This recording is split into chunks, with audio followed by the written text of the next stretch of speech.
বিল্লাহি মিনাশ শাইতানির রাজিম। বিসমিল্লাহির রহমানির রহিম। আমি সূরা আল কাহাফ 1 থেকে 10 তিলাওয়াত করব, অনুবাদ করব। সূরা আল কাহাফ অর্থের ফজিলত। সূরা আল কাহাফ যদি 1 থেকে 10 আয়াত পাঠ করা হয়, এটা দাজ্জালের ফিতনা হতে আমাদেরকে রক্ষা করবে ইনশাআল্লাহ। আলহামদুলিল্লাহিল্লাযী আনজালা আলা আবদিহিল কিতাবা ওয়ালাম ইয়াজআল লাহু ইওয়াজা। সকল প্রশংসা সেই আল্লাহর জন্য, যিনি তার বান্দার জন্য আল কিতাব নাজিল করেছেন এবং তার জন্য কোনো বক্রতা রাখেননি। কাইয়িমাল লিইনজিরা বাসান শাদীদাম মিন লাদুনহু ওয়া ইউবাশশিরাল মুমিনিনাল্লাযীনা ইয়া'মালুনাস সালিহাতি আন্না লাহুম আজরান হাসানা। এই কিতাব সুপ্রতিষ্ঠিত, যাতে করে তা তার পক্ষ থেকে কঠিন আযাব সম্পর্কে সাবধান করে দেয় এবং সুখবর দেয় মুমিনদেরকে যারা ভালো কাজ করে। অবশ্যই তাদের জন্য রয়েছে উত্তম বদলা। অবশ্যই তাদের জন্য রয়েছে উত্তম বদলা। ওয়াইনজিরাল্লাযীনা ক্বালু ইত্তাখাযাল্লাহু ওয়ালাদা। আর তাদেরকেও সতর্ক করে দাও যারা বলে আল্লাহ সন্তান গ্রহণ করেছেন। মা লাম বিহি মিন ইলমিন ওয়ালা লিআবাইহিম কাবুরাত কালিমাতান তাখরিজু মিন আফওয়াহিহিম ইয়াকুলুনা ইল্লা কাযিবা। এতে তাদের তো জ্ঞান নেই, আর না ছিল তাদের বাপদাদের কোনো জ্ঞান। তা তো জঘন্য কথা যা তাদের মুখ দিয়ে বের হয়। তারা মিথ্যা ছাড়া কিছুই বলে না। লাআল্লাকা বাকিউন নাফসাকা আলা আসরিহিম ইল্লাম ইউমিনুনা বিহাযাল হাদীসি আসাফা।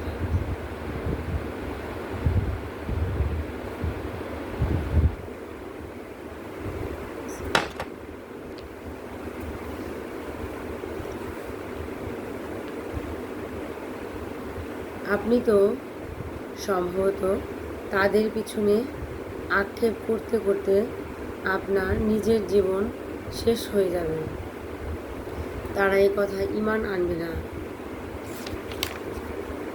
ইন্না জাআলনা মা আলাল আরদি জিনাতাল লাহা লিনাবলুয়াহুম আইয়ুহুম আহসানু আমালা।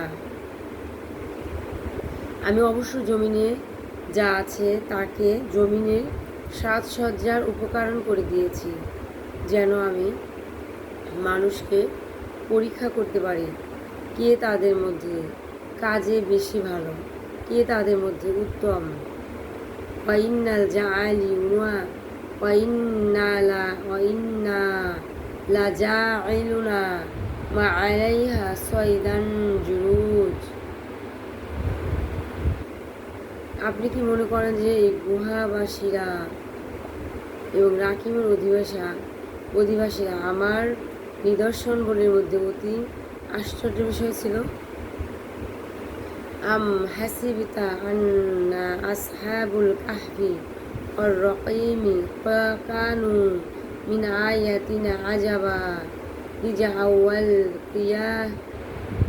ফিতয়াতু ইলাল কাহফি ফাকালু রব্বানা আতিনা মিন লাদুনকা রাহমাতাও ওয়া হায়্যি লানা মিন আমরিনা রশাদা।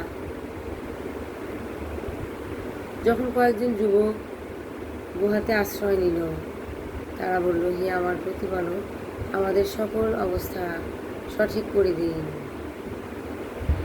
আমাদের জন্য আমাদের কাজকর্মের সঠিক ব্যবস্থা দিন।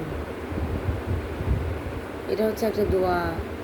আমরা জানি কাহাবাসীরা কত কষ্ট করেছে, অত্যাচারী রাজার হাত থেকে বাঁচার জন্য নিজেরা গুহায় আশ্রয় নিয়েছিল এবং সেখানেই 309 বছর কেটে গেছে, অথবা 300 বছর কেটে যাওয়ার পরে তারপরে হঠাৎ আকস্মিক মৃত্যু তাদের হয়। গুহাবাসীদের কথা আমরা এই সূরাতে পাঠ করতে পারবো। এটা অসাধারণ গল্প। আমরা সবাই কোরআন তেলাওয়াত করব, কোরআন অর্থসহ বুঝব এবং নিজের জীবনকে গঠিত করব। অর্থসহ কোরআন মতিউর রহমান মাদানীর এটা আছে, তারপর আছে মৌলানা মোহাম্মদ হাবিবুর রহমানের শব্দে শব্দে আল কোরআন। আমরা যদি তিনি স্টাডি করা শুরু করে দিই, আমরা দ্রুতই বেনিফিটেড হব। সবাই আমার জন্য দোয়া করবেন, আমার 3 সন্তানের জন্য দোয়া করবেন। আমরা যেন পরহেজগারদের ইমাম হতে পারি, পরহেজগারদের মধ্যে নেতা হতে পারি। আসসালামু আলাইকুম রহমতুল্লাহ।